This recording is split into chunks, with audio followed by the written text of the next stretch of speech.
This is the FlipNerd.com Expert Real Estate Investing Show, the show for real estate investors, whether you're a veteran or brand new. I'm your host, Mike Hambright, and each week I bring you a new expert guest that will share their knowledge and lessons with you. If you're excited about real estate investing, believe in personal responsibility, and taking control of your life and financial destiny, you're in the right place. Hey, welcome back to the FlipNerd.com Expert Interview Show Top 10 series, where we're sharing our top 10 shows from 2017.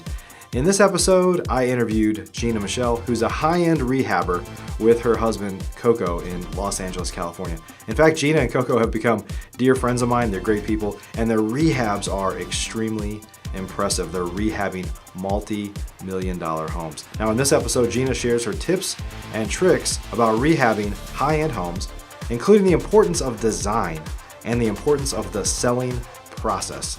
Let's go ahead and jump into this episode. Gina, welcome to the show. Thank you. Great to see you.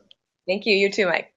Awesome. Well, hey, we're going to talk about high-end rehabs. We're going to talk about staging, a bunch of things that you're really passionate about, design. I've designed my own rehabs. We've rehabbed hundreds of houses, and the design is that's a whole different ball of wax than what you do for sure. So, but before we get started, why don't you just tell us a little bit about your background, kind of how you got started, and then we're going to kind of dive into talking about high-end rehabs today. Sure, absolutely. So I'm a real estate broker. I have my own boutique brokerage in Los Angeles. I've been in the industry for about 13 years, half of which I wrote loans, and then half of which I moved into the luxury sort of real estate market. My husband's a developer and a flipper, so I'm very seasoned in that section of real estate. So a little bit different than a standard real estate broker.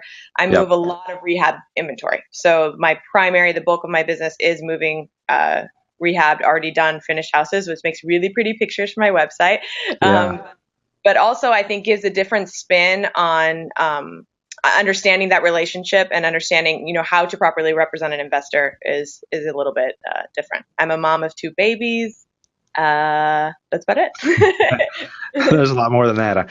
So let's talk about how high-end. So we're in a mastermind together. You get to know a lot of us that are buying houses in more entry-level markets, not high-end markets.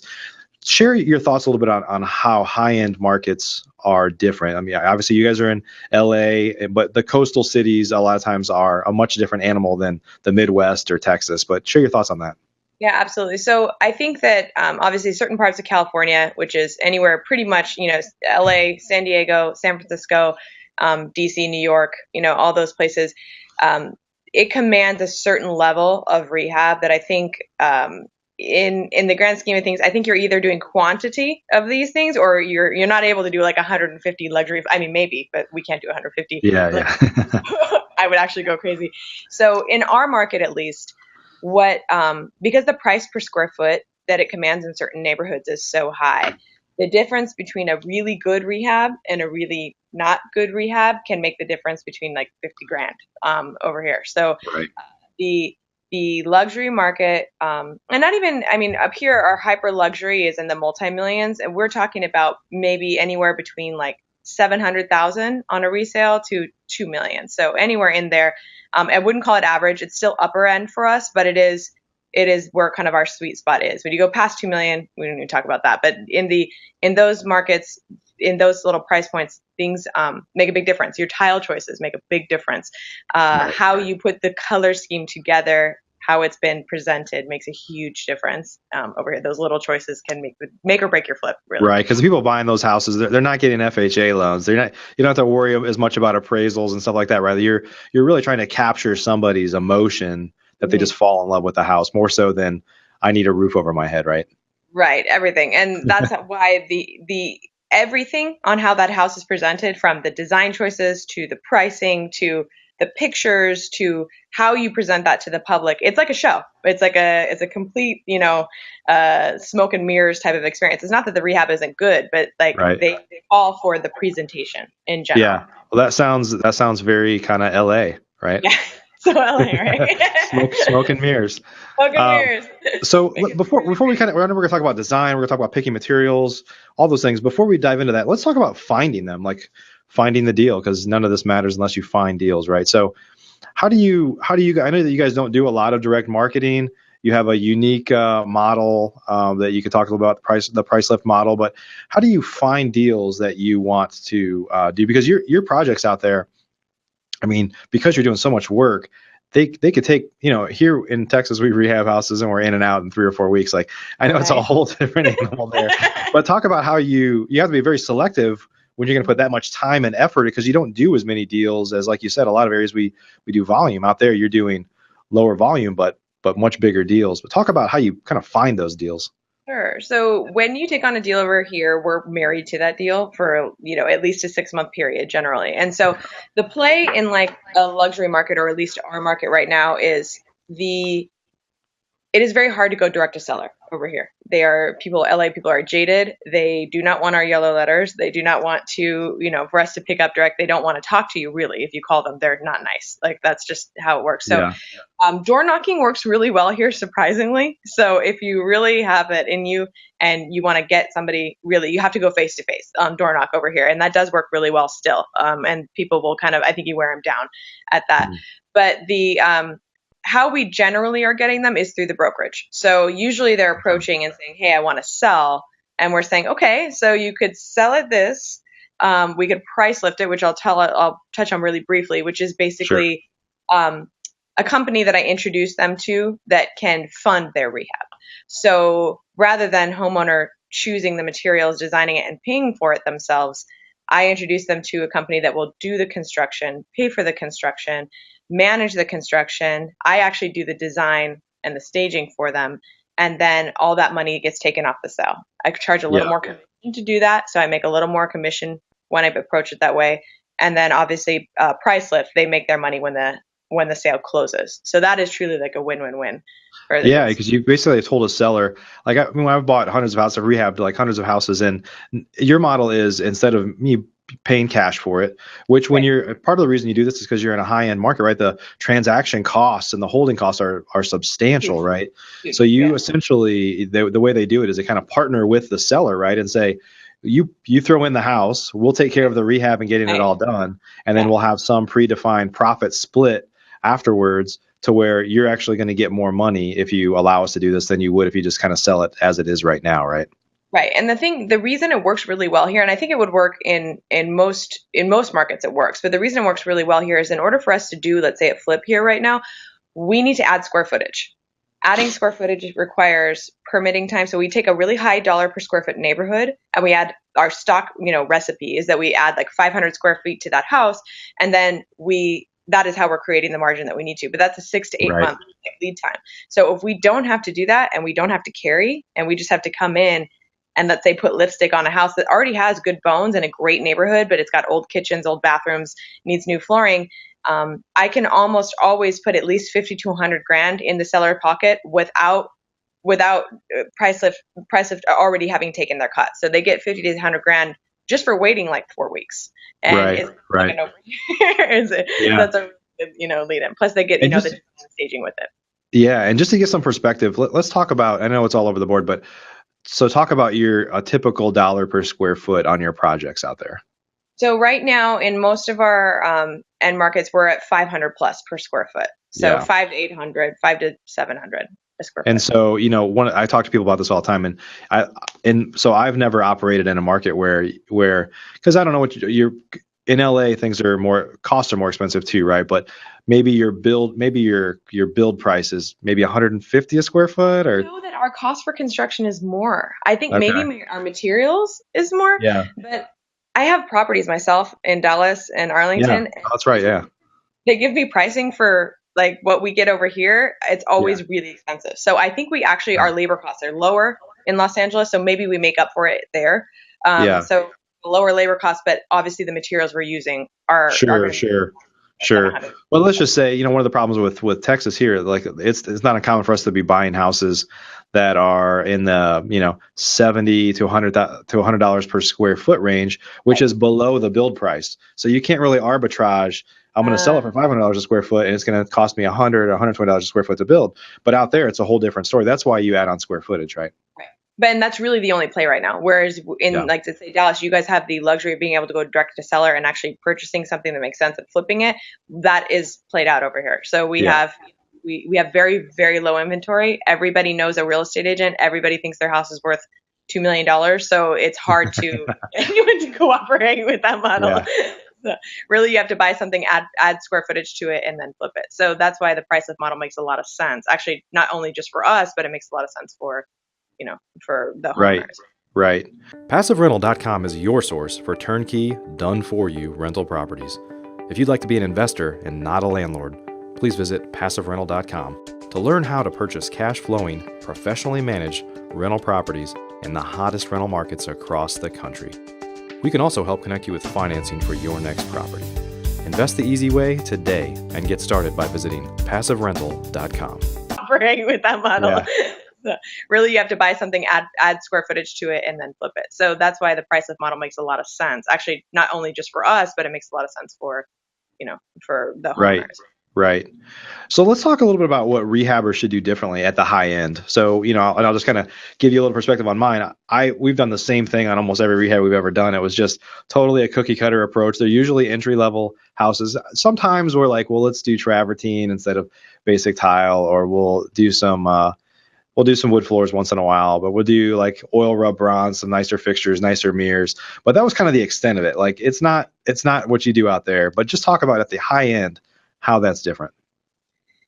So in the high end market, what we call a Home Depot flip won't work over here. So if they can find it themselves, typically like in an open, like commercial type store, they don't want to see it. And anything to do with travertine, brown tones at all, we can't use right now. So anything is in the gray, white category, and there's a lot of black that's come back in. So we're using a lot of like, I don't know if you guys have seen like the East Coast traditional homes. They've got the East Coast like Cape Cod looking white paneling, and then they've got black like trim, finishes, shutters, doors are black. Gold has made a huge comeback over here. Wow. We're using all the gold we used to take out of the houses, now we've put back in. Like all the brass door handles. Maybe Trump's bringing all the gold back. Maybe. So, but I think really, and like I was saying, I don't think it necessarily has to be more expensive, the material itself. So I don't think that we spend a whole lot more on, let's say, flooring, tile, but we do spend a lot of time hunting the material. So it means like we're going to go to different shops where they've got wholesale relationships, where they've got, freights, or, that are coming overseas, that they've got new kind of edgy looking tile. So we're going to spend time sourcing the material, and that is a lot more legwork, but I don't think it's necessarily a ton more money than like what we would buy for, for this level at like right. And people want to feel like they're special, like they found something special, like there were special touches put on things, right? Yeah. So they want to see something different, so they want to set yourself, especially in that price point, you definitely want to set yourself apart from like somebody else. Some websites I use for a lot of design cues. I spend a lot of time on House. I spend a lot of time on Pinterest. So those are easy, kind of just depending on the style of house you're doing. And in LA, we're very hodgepodgey. So you can go in one neighborhood and it's Spanish, and the next one's Cape Cod, and the next one's modern, and like we are all in LA. So you also have to do for the type of house you're flipping. Whereas I think some of like Boston, and they have more of a stock style that they're selling. We have a kind of, depends on what neighborhood you decide to drive into. Right. Yep. So let's talk a little bit about kind of the design process. I know that you do design on all your projects, and I watch the pictures when you put them across. I'm like, these are incredible. I just want to move into them myself. But talk about that process, because talk about it from how you do it, but also share some tips for people that are watching that are like me. They don't have a design bone in their body. Right. How you can kind of get that without kind of breaking the bank, I guess. Yeah, and I'd say go on to, let's say, go on to House, okay? For something that's really, interesting over here, and obviously all the subway tiles making a huge comeback. Subway tile of different color. It's blue, it's white, it's black. Black subway tiles making a huge comeback. So on House, if you find that sort of like style, obviously, and then just try to mimic it with the tile that works for you. And it may be not exactly the most expensive tile that they used in House, but it'll work. It'll work for, especially if you're doing just a standard budget, the mimicking that style is very, very easy to do. Yeah. And finding little things like sconces to go on the wall in a bathroom, like things that are not necessarily expensive, but just add a little bit of, hey, I spent a little time, putting, something that looked a little bit different, in here than just a standard, light Right. fixture on the ceiling. Yep. Yep. Fixtures are huge for us, above the Yeah. stairs, above the ceiling. In the kitchens, like we really have to do a lot with like those interesting looking light fixtures. Right. Yeah. So talk about if you can get ideas there, and then so let's talk about crews a little bit, because actually doing this work is a whole another story. Have you ever seen those like spoofs where somebody saw a picture of something on Pinterest and then they like tried to replicate it themselves? It's like how terrible they are. So that's what my rehab would be like. If I looked on Pinterest or I looked on House and I saw something and I like tried to do that myself, it would not turn out well. So talk about like the biggest thing in a luxury rehab is the tile work. It cannot be shoddy tile work. If you've got a good tile guy, they can generally mimic, like, hey, I want the subway tiles in bricks. Example, I don't want them lined up like in lines. Mimicking that style, I'd say that in the luxury market, you have to have a sufficient crew. Like you have to have somebody that can do, those things well, and that knows how you want them laid, obviously. But I would think that you wouldn't necessarily need a design bone to say like, hey, here's my picture. Don't, make it look this way, and make sure that you know how to lay tile, in that way. But I think in that luxury market, you're going to find contractors that are more seasoned in that type of work. Okay. So let's talk about just crews overall, just finding people because I've done some higher end in my market, not like yours, rehabs, and I could see the difference between like the same guys that I've got doing the $80,000 rehab are now doing the $400,000 rehab. I'm like, that didn't translate as well as I thought, but talk about the importance of having, kind of good people that have experience with higher end stuff. I'd say it's again that thing we always talk about in our mastermind: right people, right seats. So you have to make sure that you've got, I think, obviously the right people, and then I think you need people to check on your people. That's what we have. So we have a project manager that oversees the rehab as it's going. If big important things are happening, like the countertops are being cut for the kitchen, there is somebody there making sure from our office, making sure it's cut the way that we said we wanted it cut, that there's no scratches on it before it's laid. Those are things, I think, extra quality control measures you have to do in the higher end. On top of that, we've got an inspector who's been in the business for 40 years. And every time they finish a phase, he comes and he checks on their stuff so that we don't get caught in that in inspection. So he says, hey, this plumbing is backwards, because I don't know plumbing, I don't know electrical, we don't do that, but there are people out there that do that. So I think double checking even the project manager on that quality control work. So just make sure as you're going through in phases that it's getting done as it should get done, and you have people double checking those things. Right.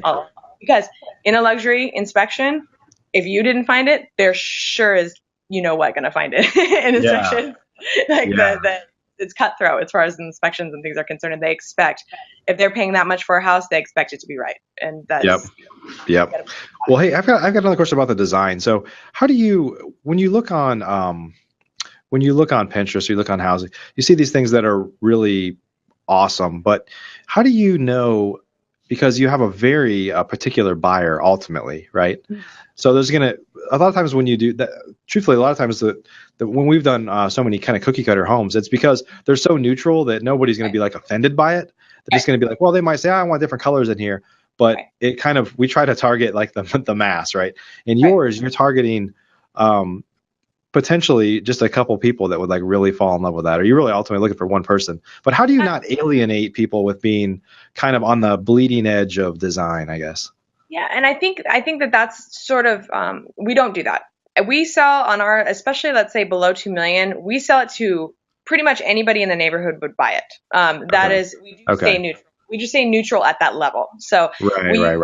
All gray tones. We use it's a laminate engineered wood flooring, unless it gets up to the 2 million point, and then we don't put, then we start putting real wood in. But we use a certain type of flooring, a certain type of fixtures that we know as a general rule are cost effective for us. So we're not overdoing it, but is neutral enough to the neighborhood that it's not so, outlandish, I think. Sure. And that's about knowing, it's about knowing your end, right. Who that is. I think as a seasoned real estate agent, if you're not paired with one, as a flipper, I think you need to get paired with someone who sells and sells again and again in that neighborhood, who can say, this works well here, this doesn't work here. We have certain Yeah. pockets. If you put something out that's too modern, it will not sell here. They want a Cape Cod more traditional looking bathrooms. They will not sell. So you have to know, what pocket you're in, and again, Right. what the audience looks like. Yeah. Yeah. Okay. Well, so let's talk about I know we're going to talk about staging, but let's talk about the selling process first, and staging really is a part of that, right? So let's talk about just the selling process, because here again in my market, like historically, the MLS, we just dump it on the MLS, and they usually sell themselves based on price. And in this market, there's so low inventory, it's just like it's you just have to kind of be on the street. You don't have to be the nicest house on the street anymore. Right. But I know your process, because you have a very particular buyer. They want to learn more probably about the history of the home, maybe, or why you did certain things in the design. It's a different buyer, right? Let's talk about the selling process. Sure. So here's, I think, in a nutshell, selling, and I think this would work. I think this works in any market, but I think it obviously works very, very well here. So I can speak to how we're doing it over here. We have very low inventory, but we have the lowest inventory of good fully rehab properties. A lot of LA is old. So the first thing you're putting up is a product that's scarce. If there's a lot of rehab inventory on the market in your specific market, then I'd say you are going to have to do something that sets your flip apart. So it's either going to be price or design. Those are the only two things that you have, as a flip. Yeah.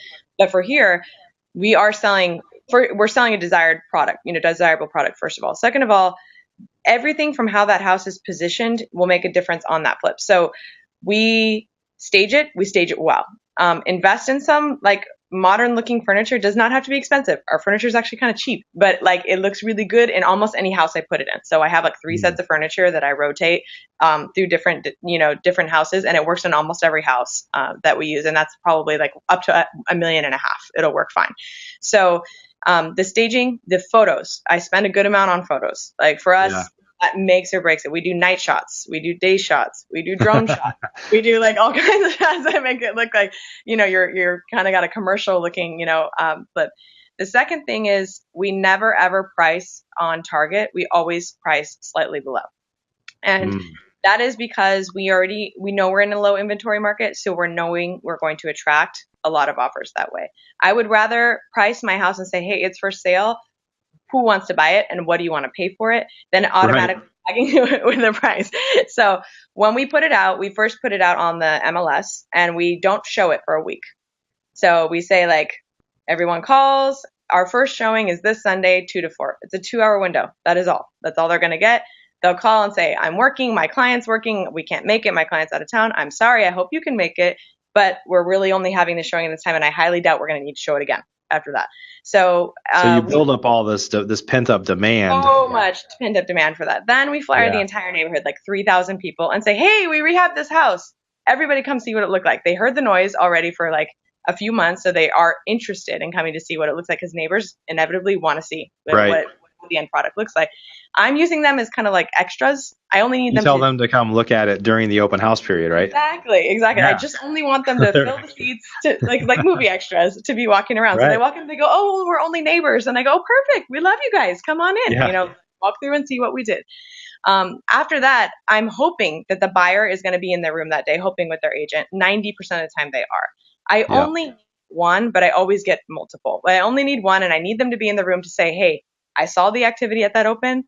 There's no way they're getting even close to their list price. They're getting much higher. So I'm going to come with my highest and best. I already have knocked down a lot of my negotiating. They're going to come higher. They're going to come, closer to the highest that they can, basically on That's that awesome. offer.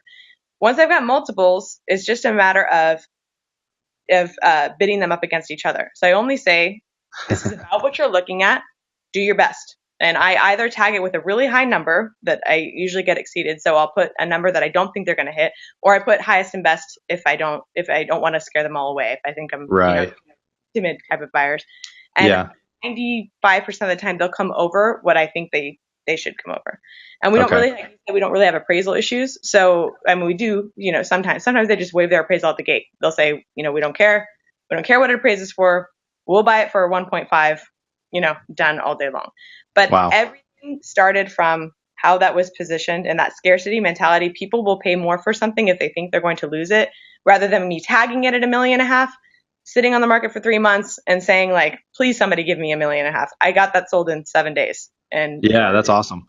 So when you kind of ask the neighborhood to come, do you send out postcards or what are you doing to kind of drive flyers. the neighborhood Yeah. in? Yeah, Okay. flyers and postcards. And we do like before and afters, and like a couple, like the kitchen and thing, and say come see what we did. And we Yeah. use that as an opportunity. Talking back to lead generation, I use my opens as a huge opportunity to talk to other sellers. Oh Because yeah, I bet. yeah, if they can see, hey, this is what I did for this seller, imagine what I can do for you. That's a perfect opportunity. I always sit it with a partner because they're usually like 100 people that will come through there that day. So I want to make sure that like we have enough time to talk to everybody. So there's always at least two people, at our opens talking. And that's probably one of my That's awesome. biggest. Yeah. Yeah. So what do you do? What do you do at the open house? Do you have food and drinks there? It sounds like it's a big party. So I've thought about before, like putting like a Starbucks coffee cart outside, and I A never margarita do it. machine. Yeah, I do. I've done champagne at the higher end opens, and like sometimes we do it catered by like a local, like, cute mini sandwiches and stuff like that. But that's about it. I don't go crazy. I also don't want them spending too much time because I kind of need them to move in and move out. So I don't want them like hanging out, drinking champagne and staying forever. But I do on some of the luxury, listings. Yeah. That's awesome. And then in terms of bringing in potential buyers through agents, are you just counting on the MLS to kind of bring them in, or do you have like some preferred agents in town like that do a lot of, are you find agents in that area that are real active and kind of reaching out to them directly, or are you just kind of letting the MLS do its thing? Yeah, I usually let the MLS do its thing, but in certain pockets, I'll know who the bigger players are, and we'll reach out to them ahead of time and say, hey, this is coming. I'll give your clients a preview if you want to see it. But the thing is, I'm not very interested in selling it ahead of time. So I actually want to go through this process. So I'm not really wanting to like pocket it or sell it off the MLS. I want to go through, want as much exposure. Hey, you guys, I've seen pictures before you in video. You guys even are, I mean, it's real clear that something is coming soon in the neighborhood. You guys have signs up all over the house, exactly. Like a circus, right? Yeah. I mean, you're in there for so long. Right. That it's, why try to hide what you're doing in there, right?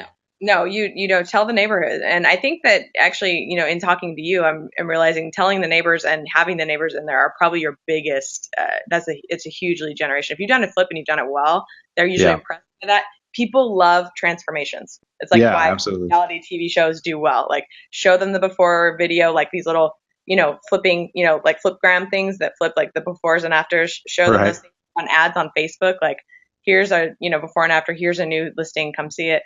And I think that's huge, for generating that much, traffic in a listing. Yeah. Yeah. So in every market, so even in Dallas where I'm here, there are multi-million-dollar houses here. I don't typically focus on those areas. And typically those people that own those houses are less responsive to a traditional direct mail, postcard. Right. In fact, most real estate investors, like I cap mine at, 300,000, like houses at 300,000 or something, just because those are a different animal for us. But if folks are in any market across the country, or not any market, but a lot of markets across the country, there are high-end houses there. What kind of tips would you give for them if they're used to doing more of an entry level or kind of, move up type house to more of a luxury house? I'd say if you have the desire to try to get your feet wet in, let's say, something that's a little bit more, a little bit more expensive, and you can really, your profit margins can be huge in those upper end. I actually am looking at some of these ones that now we're looking at building, new construction at like 2.5 and the resale being like 5 mil. So when you're looking at, that's a lot more money than what I'm used to on even one of my flips. And that's scary to me. Their margins also insane. Like they're making, these builders who are really seasoned builders are making that. So I'd say if you have the appetite to try it, you're obviously generating a lot more per flip, and it's not that much more work. It's simply a different kind of work. So it's you got to source the material, you got to check the work. You might have to spend a little time on Houzz and Pinterest and designing those things, but I think it's a good thing to kind of get into your portfolio and try. You might find that is a better margin for you. We started at lower end, but as we found a sweet spot that's, like I said, anywhere from 700 to 2 million. Past 2 million, it's a little harder. So that's not our preferred price point. It's not that they don't exist here. I just don't like doing it. So finding that sweet spot for you, that allows you to do that, it obviously increases the profit margin quite a bit. So. Yeah. Yeah. And what are your thoughts on the market? I mean, any fear? Because a lot of people, believe that when the market starts to turn down, the higher end stuff is what starts to get hit first. I mean, any concerns there? 2-3 years ago, all my clients that were buying were like, hey, how long do I have? And I was saying, okay, as long as you're going to hold for the next 5 to 7 years, you're good. My crystal ball is broken. I have no idea. We have Who knows?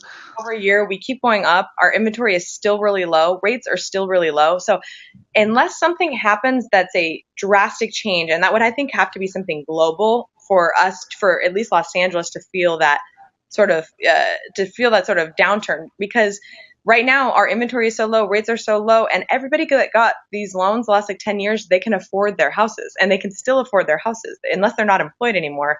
They can still afford their payments. So it'll be interesting to see how and when that happens. And I don't foresee that happening unless our inventory starts to actually increase. But we're having such a huge inventory problem over here that it's unlikely to in the near future. I'd say not this year for sure.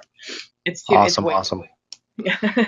Well, Gina, I want you to give us your website, and then just tell us how folks can learn more about you. I know you do a lot of stuff on social media. You share a lot of the projects you're working on. You share the before and after pictures, and like you said, everybody loves to see that stuff. I always love to see the work you guys are doing. But share how folks can learn more about you and where they would find you at. Sure. You can go to www.theginamichelleproject.com. And I have links in there for learning about price lift, learning about, before and afters, staging, design, introduction to my team, all of our old design projects. There's a lot on there. And the Gina Michelle Project Facebook page is also kind of interesting too. Okay. I'll find links for all that stuff and add it on here. Is there anything that we didn't cover today that you want to share with people in terms of like higher end rehabs, what they should kind of prepare for? Why don't you tell me a little bit about lenders? I know you do a lot of stuff with your price lift model where the seller actually still owns the home. Right. But how about, that's one other thing. Like I know a lot of hard money lenders in Dallas, for example, don't go above like 250 just because it's a risk issue for them. But talk about what kind of lending is typically available at higher end stuff. So, I would say that we have, and it's difficult because what you were referencing as like higher end is sort of like it's a little bit more normal over here. So there are hard money lenders who will do that, but I'd say that, if you have got a relationship with, we do a lot of private. So we have a lot of private guys that we know year after year. It didn't start that way. So we certainly started building relationships over time when they watch you doing what you do. And then suddenly you have multiple people, hunting that out. So I would say, approaching them with, hey, I've done all of this at $150,000 to $250,000 rehab. I'm looking to get into one that's this. My profit margin is X. I'd say if they've done a fair amount of work with you in the lower price point, they may want to venture into at least one to see, how you're going to do there. Yeah. So ease into it. Yeah. Ease into it. Yeah. Don't say I'm taking on 50. No. Yeah. Awesome. Well, Gina, thanks for spending time with us today. Absolutely. Thanks, Mike. It's great to see you. And for those of you that watched today, we definitely appreciate you. This was episode number 348, by the way. So we got a lot of great episodes out there. In fact, your husband Koko was on a long time ago now, but he's been on the show before. But always appreciate you guys. Everybody, thanks for joining us today. Thank you. Take care. All right. Yep. Bye-bye. Thanks for joining us for this episode of the FlipNerd.com Investing Show. If you're not yet an elite member of FlipNerd, you're missing out. We have tons of great training, including a new detailed master class published each month and live training webinars with experts twice a month. Plus, you'll get access to all of our archives, where we already have a growing library of master classes and other training videos. Elite members also get membership in our incredible online mastermind group, where many of the top real estate investors from across the country, including many of the hundreds of guests I've had on the show in the past, are already members. Whether you're brand new, looking to get started, or a veteran, you simply must join today. I promise you won't be disappointed. To learn more or join today, please visit flipnerd.com/lab. That's flipnerd.com/lab. See you on the next show.